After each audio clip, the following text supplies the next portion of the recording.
إن ربكم الله الذي خلق السماوات والأرض في 6 أيام ثم استوى على العرش يغشي الليل النهار يطلبه حثيثا والشمس والقمر والنجوم مسخرات بأمره ألا له الخلق والأمر تبارك الله رب العالمين. ادعوا ربكم تضرعا وخفية إنه لا يحب المعتدين. ولا تفسدوا في الأرض بعد إصلاحها وادعوا خوفا وطمعا إن رحمة الله قريب من المحسنين. وهو الذي يرسل الرياح بشرا بين يدي رحمته حتى إذا كلت سحابا ثقالا سقناه لبلد ميت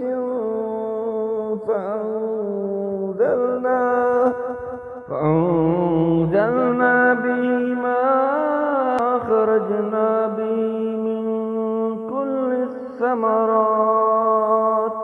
كذلك نخرج الموتى لعلكم تذكرون. والبلد الطيب يخرج نباته بإذن ربه والذي خبث لا يقدر إلا نكدا كذلك نصرف الآيات لقوم يشكرون. لقد أرسلنا نوحا إلى قومه قال يا قوم اعبدوا الله ما لكم من إله غيره إني أخاف عليكم عذاب يوم عظيم. قال الملأ من قومه إنا لنراك في ضلال مبين. قال يا قوم ليس بي ضلالة ولكني رسول من رب العالمين أبلغكم رسالات ربي وأنصح لكم وأعلم من الله ما لا تعلمون. أوعجبتم أن جاءكم ذكر من ربكم على رجل منكم لينذركم ولتتقوا لعلكم ترحمون. فكذبوه فأنجيناه والذين معه في الفلك وأغرقنا الذين كذبوا بآياتنا إنهم كانوا قوما عمين. وإلى عاد أخاهم هودا قال يا قوم اعبدوا الله ما لكم من إله غيره أفلا تتقون. قال الملأ الذين كفروا من قومه إنا لنراك في سفاهة وإنا لنظنك من القوم الكاذبين. قال يا قوم ليس بي سفاهة ولكني رسول من رب العالمين أبلغكم رسالات ربي وأنا لكم ناصح أمين. أوعجبتم أن جاءكم ذكر من ربكم على رجل منكم لينذركم واذكروا إذ جعلكم خلفاء من بعد قوم نوح وزادكم في الخلق بسطة فاذكروا آلاء الله لعلكم تفلحون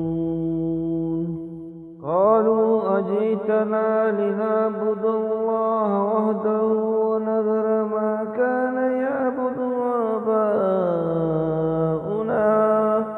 فأتنا بما تعدنا إن كنت من الصادقين قال قد وقع عليكم من ربكم رجس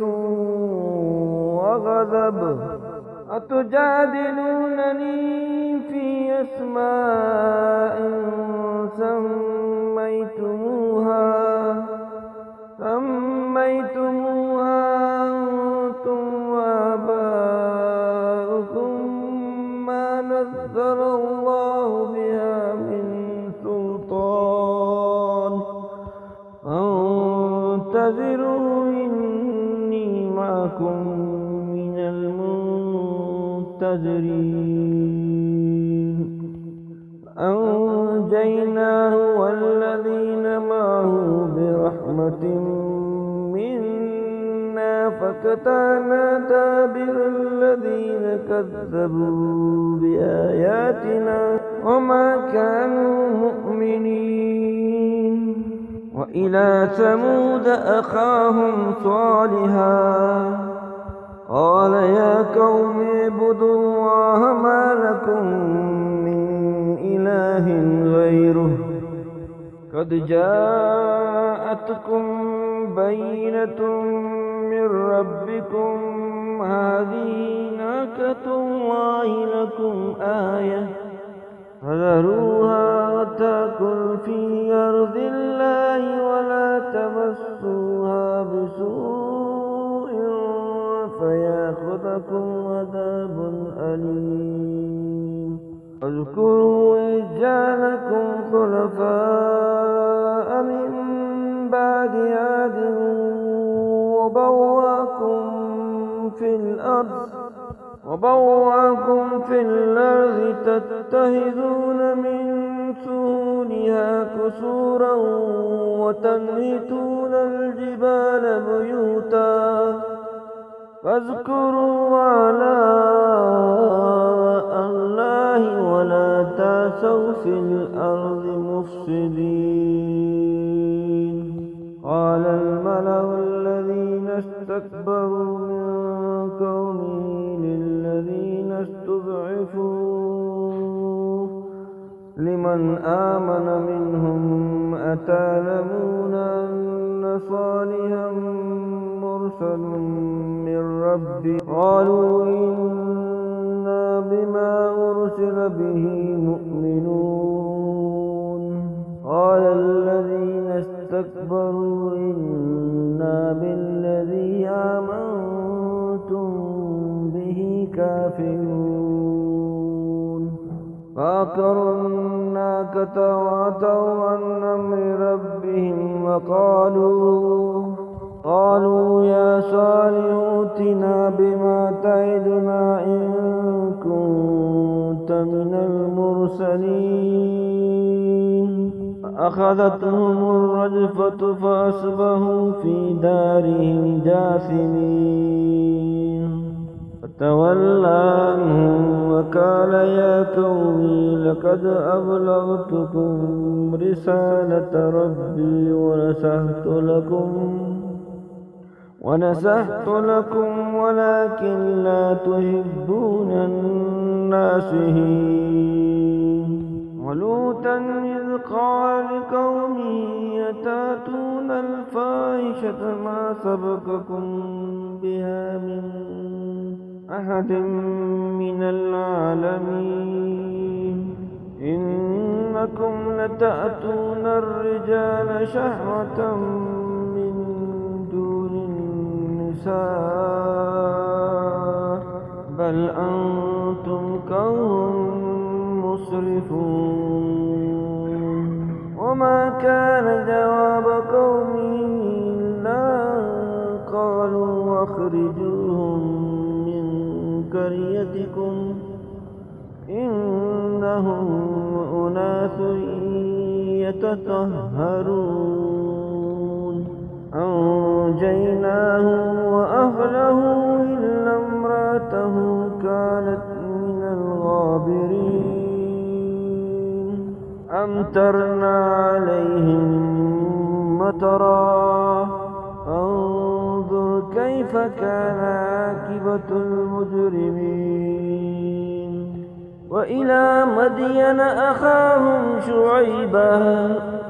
قال يا قوم اعبدوا الله ما لكم من إله غيره قد جاءتكم بينة من ربكم أوفوا الكيل والميزان ولا تبخسوا الناس أشياءهم ولا تفسدوا في الأرض بعد إصلاحها ذلكم خير لكم إن كنتم مؤمنين ولا تقعدوا بكل صراط توعدون وتصدون عن سبيل الله من آمن به تبغون عوجا واذكروا إذ كنتم قليلا فكثركم وانظروا كيف كان عاقبة المفسدين إن كان طائفة منكم آمنوا بالذي أرسلت به وطائفة لم يؤمنوا فاصبروا حتى يحكم الله بيننا وهو خير الحاكمين قال الملأ الذين استكبروا من قومه لنخرجنك يا شعيب والذين آمنوا معك من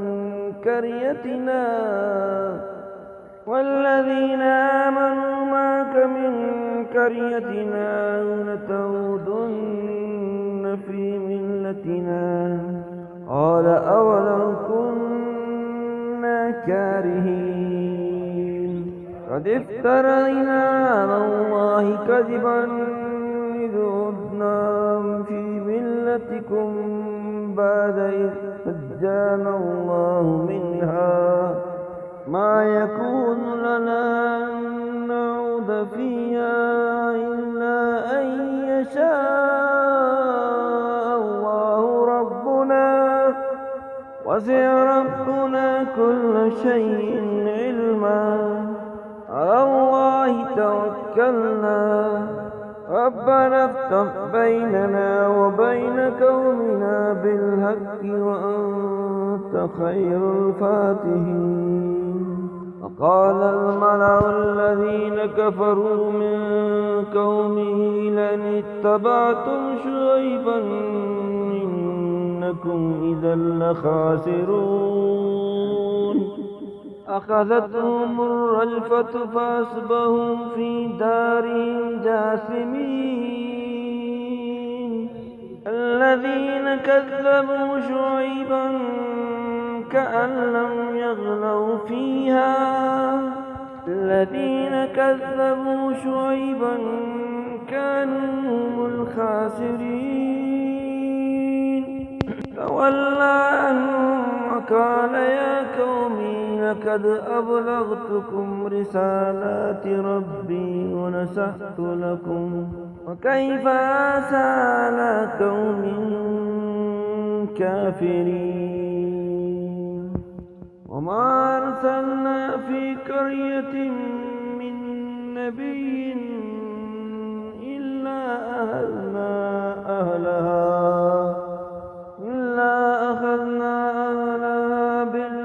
بالبأساء والضراء لعلهم يضرعون يسمعون ثم بدلنا مكان السيئة الحسنة حتى عفوا قالوا قد مس آباءنا الضراء والسراء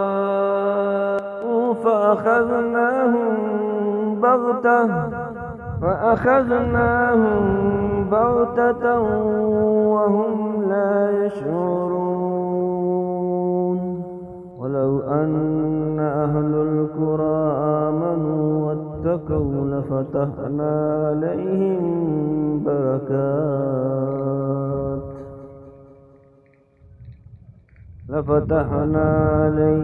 بركات من السماء والأرض ولكن كذبوا فأخذناهم بما كانوا يكسبون أفأمن أهل القرى أن يأتيهم بأسنا بياتا وهم نائمون أوأمن أهل القرى أن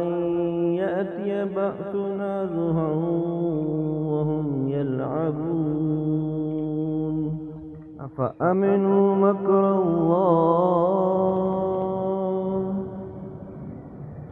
فلا يأمن مكر الله إلا القوم الخاسرون أولم يهد للذين يرثون الأرض من بعد أهلها لو نشاء وأصبناهم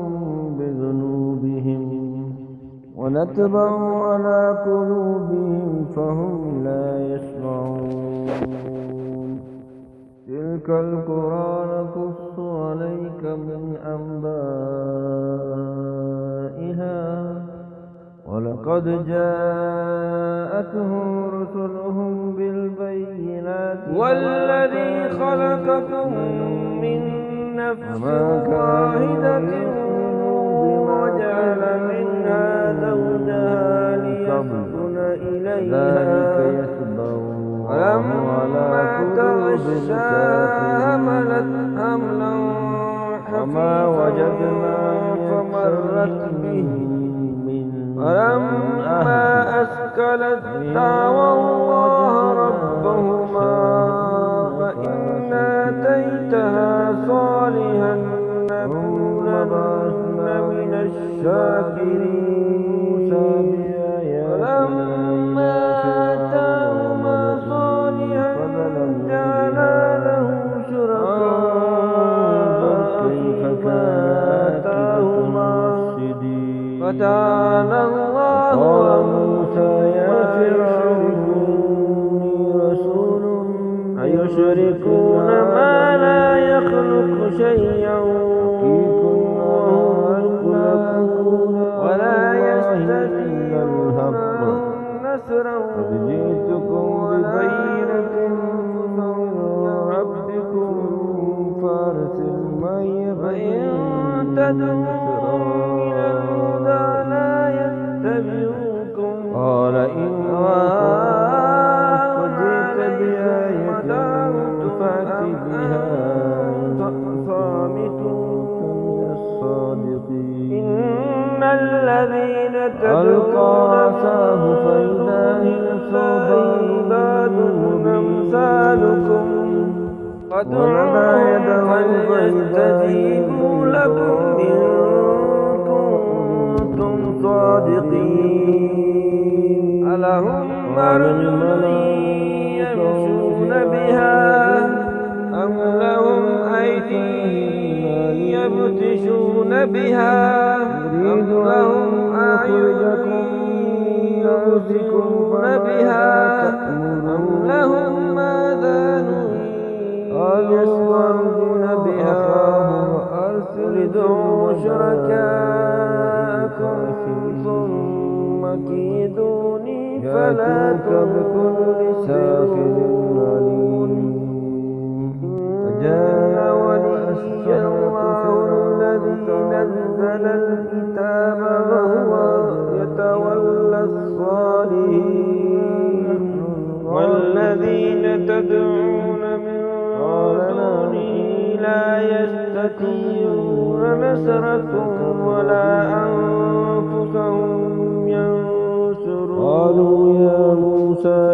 وإن تدعوهم إلى الهدى لا يسمعون وتراهم ينظرون إليك لا يبصرون ألقوا سحروا خذ العفو وأمر بالعرف وأعرض عن الجاهلين وإما ينزغنك الشيطان نزغ فاستعذ بالله إنه سميع عليم إن الذين اتقوا إذا مسهم طائفة من الشيطان تذكروا فإذا هم مبصرون وإخوانهم يمدون في الغي ثم لا يبصرون وإذا لم تأتهم بآية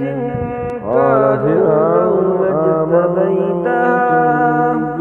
قل إنما أتبع ما يوحى إلي من ربي هذا بصائر لربكم وهدى ورحمة لقوم من خلاف ثم لأرسلن إذا قرئ القرآن فاستمعوا له وأنصتوا لعلكم إلى رحمنا لمنقلبون واذكر ربك في نفسك تضرعا وخيفة ودون الجهر من القول بالغدو والآصال ودون الجهر من القول بالغدو والآصال ولا تكن من الغافلين إن الذين عند ربك لا يستكبرون عن عبادته ويسبحونه وله يسجدون وإنا فوقهم قاهرون قال موسى لقومه استعينوا بالله واصبروا إن الأرض لله يورثها من يشاء من عباده والعاقبة للمتقين قالوا أوذينا من قبل أن تأتينا ومن بعد ما جئتنا قال عسى ربكم أن يخلق عدوكم ويستخلفكم في الأرض فينظر كيف تعملون ولقد أهلنا لفرعون بالسنين ونقص من الثمرات لعلهم يذكرون فإذا جاءتهم الحسنة قالوا لنا هذه وإن تصبهم سيئة يطيروا بموسى ومن معه ألا إنما طائرهم عند الله ولكن أكثرهم لا يعلمون وقالوا مهما تأتنا به من آية لتسحرنا بها بمؤمنين وأرسلنا عليهم الطوفان والجراد والكمل والزفادي والدم آيات مفصلات فاستكبروا وكانوا قوما مجرمين ولما وقع عليهم الرجز قالوا يا موسى ادع لنا ربك بما عهد عندك لئن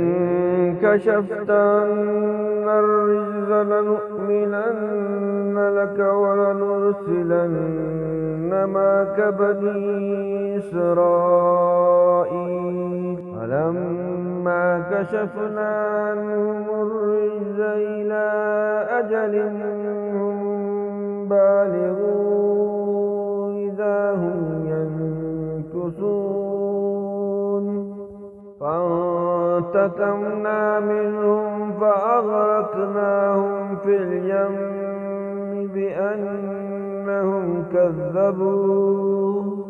بأنهم كذبوا بآياتنا وكانوا عنها غافلين وأورثنا القوم الذين كانوا يستضعفون مشارق الأرض ومغاربها التي باركنا فيها وتمت كلمة ربك الحسنى على بني إسرائيل بما صبروا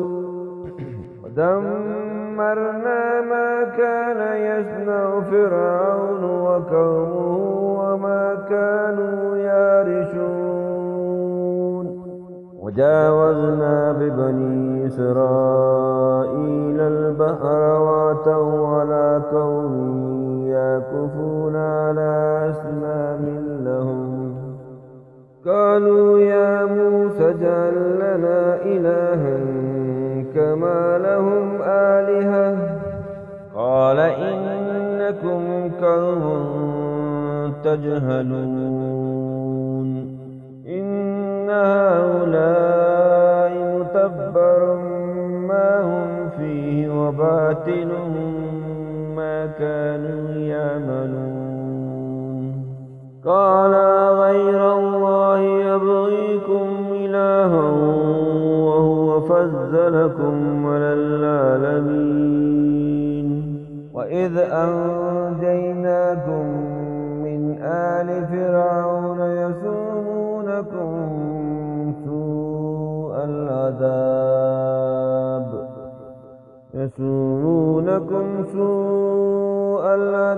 يقتلون أبناءكم ويستحيون نساءكم وفي ذلكم بلاء من ربكم عظيم ووعدنا موسى 30 ليلة وأتممناها ب10 فتم ميقات ربه 40 ليلة وقال موسى لأخيه هارون اخلفني في قومي وأصلح ولا تتبع سبيل المفسدين ولما جاء موسى لميقاتنا وكلمه ربه قال رب أرني أنظر إليك قال لن تراني ولكن انظر إلى الجبل إن استقر مكاني فسوف تراني فلما تجلى ربه للجبل جعله دكا وخر موسى صعقا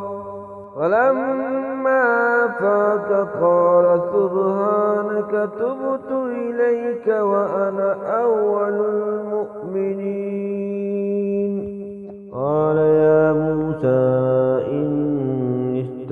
اصطفيتك على الناس برسالاتي وبكلامي فخذ ما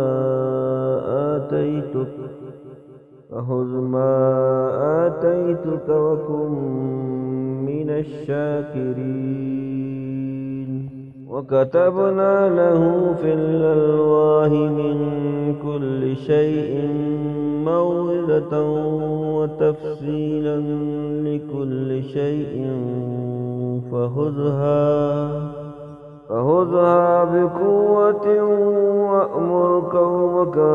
يأخذوا بأحسنها سأريكم دار الفاسقين. أصرفوا عن آياتي الذين يتكبرون في الأرض بغير الحق وإن يروا كل آية لا يؤمنوا بها وإن يروا سبيل الرشد لا يتخذوه سبيلا إن يروا سبيل الغي يتخذوه سبيلا. ذلك بأنهم كذبوا بآياتنا وكانوا عنها غافلين. والذين كذبوا بآياتنا ولقاء الآخرة هبطت آمالهم هل يجزون إلا ما كانوا يعملون. واتخذ قوم موسى من بعده من خليهم عجلا جسدا له خوار ألم يروا أنه لا يكلمهم ولا يهديهم سبيلا اتخذوا وكانوا ظالمين. فلما سكت في أيديهم ورأوا أنهم قد زلوا قالوا لئن لم يرحمنا ربنا ويغفر لنا لنكونن من الخاسرين. فلما رجع موسى إلى قومه غضبان أسفا قال بئس ما خلفتموني من بعدي عاجلتم أمر ربكم. وألقى الألواح وأخذ برأس أخيه يجره إليه قال ابن أم إن القوم استضعفوني فكادوا يقتلونني فلا تشمت